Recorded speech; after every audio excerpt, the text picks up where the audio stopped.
सर्वप्रथम सर्वांना नमस्कार. थोर पुरुष आणि तसेच माझे वडील यांना मी वंदन करते.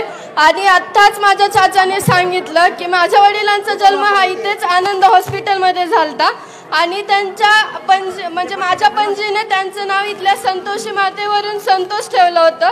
आणि मी याच ठिकाणाहून तुम्हाला सर्वांना एक विनंती करते की माझ्या वडिलांना हा न्याय मिळालाच पाहिजे.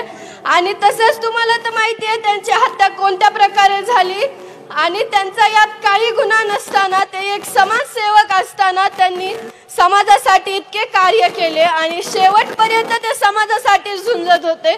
त्या दिवशी सुद्धा एक दुसऱ्या दलित समाजाच्या व्यक्तीची मदत करत असताना हा प्रसंग त्यांच्यावर आला.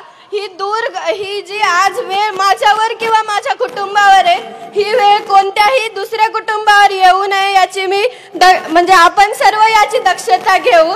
आणि जसे काल आभाळ आलते, हा सूर्य झाकला होता, आज ऊन पडलंय, हा सूर्य आज आपल्याला आणखीन दिसतोय, पण माती आड गेलेले माझे वडील मला नंतर कधीच नाही दिसणार. आणि त्यांचे हे बलिदान आपण व्यर्थ न जाता तुम्ही सर्व म्हणजे आपण सर्व एक आहोत, तुम्ही पण सर्वांनी एक या, माझ्या सोबत राहा, माझ्या कुटुंबासोबत आणि माझ्या वडिलांना न्याय मिळवून द्या. आणि हा लढा आपण सर्वांनी एकत्र घेऊन पुढे जाऊ.